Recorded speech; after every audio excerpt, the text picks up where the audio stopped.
Good afternoon, everyone. I am so honored to be here with you today. First of all, I'd like to thank Claire for giving me this opportunity to address this exceptionally important topic of how you set yourself up for success. Let me start by asking you this question. What does success even mean to you? What do you want to be set up for? You must answer that question first. You must make it personal and meaningful, not what anyone else expects of you, nor what you believe what you're supposed to achieve. When your definition of success is personal and meaningful, there is no force in this world that can stop you from achieving it. Let me tell you a story. I grew up in a small town called Mwanza in Tanzania. Watching my parents struggle to make ends meet was painful, especially my mom, who with a fourth grade education worked really hard cooking for other families to support my three siblings and I. So I decided I was going to obtain a college degree and lift myself and my family out of poverty. That was a lofty definition of success, which was deeply personal and meaningful. You see, there was no education past 10th grade in my hometown. No one else in my family had a college degree. We had no money. But since this meant so much to me, I decided to go for it.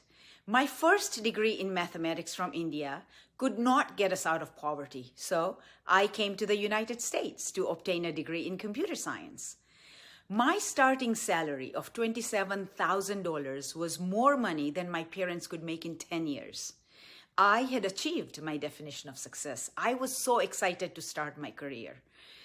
I had a one-year work visa, so I knew I had to stand out and I had to create unique value to get my company to extend my visa past the 1 year. Because if they could hire someone else to do the job I was doing, they were not going to go through the expenses and the trouble to extend my visa. And my dream of lifting myself and my family out of poverty would be short-lived. There was one big problem. I was scared to speak up in meetings. Why? Because I started comparing myself to everyone else. No one looked like me. No one spoke like me. Everyone was more educated, from better universities, more experience. And I kept thinking, what would I know that they don't already know? How can I contribute unique value? But because I wanted to make that happen, I learned to face my fear and speak up. I have a TEDx talk dedicated to this topic because it is so important for you to learn to speak up in meetings.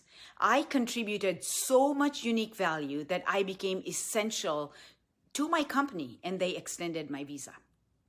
So the second thing for you to do in order to set up yourself for success is to find a way to create unique value, not just for yourself and your project, but also for your organization. You become essential to their success. When you become essential to the success of others and your organization, you set yourself up for success. Fast forward 6 years, I was feeling highly successful, being able to live in the United States, renting a one-bedroom apartment and providing for my family's basic needs. I was so preoccupied with performing a job well done that I wasn't planning a well-strategized career. 2 years after I joined IBM, I won a highly coveted award, the Rookie Systems Engineer of the Year. The award came with an invitation to a women's roundtable with our general manager, Susan Whitney. I was in awe of her purple dress, her beautiful diamond earrings, and most of all, her grace, her intelligence dazzled me. After the award ceremony, my manager had asked me to walk Susan back to his office. As we walked back, Susan glanced at me with a smile and said, "Congratulations on winning this prestigious award, Shelmina." I was blown away. She actually knew about it, not to mention who I was. I barely managed to get out a "thank you." And then, casually, Susan asked me, "Where do you want to be in 5 years?" 5 years? I haven't thought that far ahead. I get so focused on doing the best possible work right now for this job that I don't really think about what's next, she said. It's critical that you do the best possible job in your current role, but you must also think about what you want to do next and next. That way, you will always be working towards something bigger. You have so much potential. Me? So much potential? I could work towards something bigger? That 5-minute walk planted a seed of ambition in me. It changed the way I thought about success. I started thinking about it as a longer-term game. I started aiming higher. I focused on growing my competence, growing my confidence. I took assignments that pushed me completely outside my comfort zone, assignments that challenged my competence, assignments that enabled me to build new competence, new marketable competence. And then reflecting upon my growth, it gave me the confidence to take even bigger chances on myself. So the second thing you must do, in addition to contributing unique value, is get outside your comfort zone. Take assignments that scare you, that build your competence, that build your confidence. For every assignment, in fact, for every meeting, ask these 2 questions. What unique value can I contribute, and what can I learn so I can grow from this experience?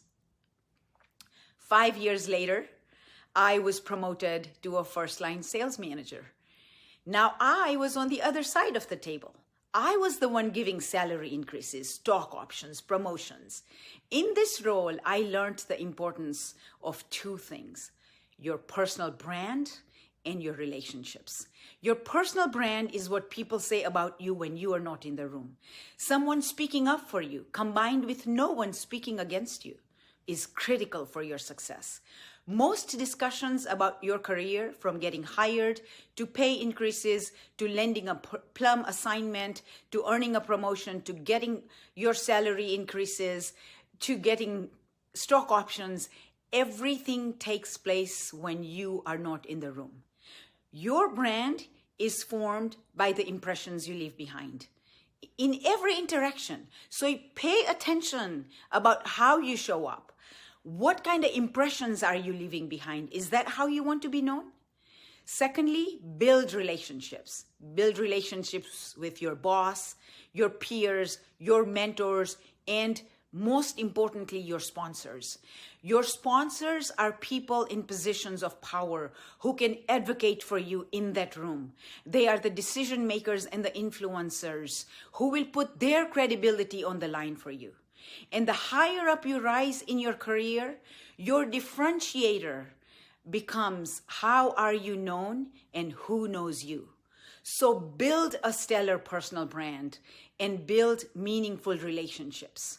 Last but not the least, something that could have single-handedly derailed my career and everything I had worked for so hard to achieve is a lack of work-life balance. When I suddenly and unexpectedly became a single mother, I was a first-line sales manager leading a team of 10 people and had a target of $120 million. My children were 2 and 4.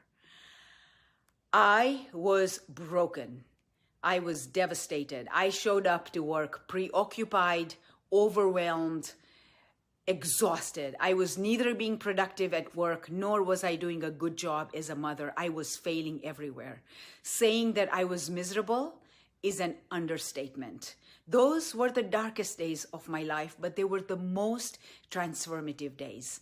I had to learn to strike a work-life balance before I could even continue pursuing my success at work. Once I struck a work-life balance, I came back stronger than ever before, more determined, and frankly, more prepared to pursue my next definition of success. Within a year after that, I got promoted to a second-line sales manager. Now, I was leading a team of 7 sales managers, 120 sales representatives, and I had a target of $880 million. You see, most of us have areas outside of work that are as important, if not more important than work. And it is critical you strike a work-life balance so you can excel in both. They feed each other. Success is a long-term game. Inevitably, there will be challenges along the way. They can make you stronger or they can weaken you. It all depends on how you choose to respond to them. You can gift wrap your power and hand it to the challenges by letting them weaken you, or You can own your power and choose a response that will make you stronger. Learn and grow from every experience. Also, remember there is no such thing as failure. As long as you are learning and growing from that experience, you will be better prepared for the next pursuit of your success. So aim high and define your personal success, long-term and short-term, that is deeply meaningful and personal. And then you achieve your success by contributing unique value, growing your competence and confidence, striking a work-life balance, building a stellar personal brand, and building meaningful relationships. Repeat that process to create an upward spiral that sets you up for more and more success. I wish you success beyond your wildest dreams. Thank you for your attention.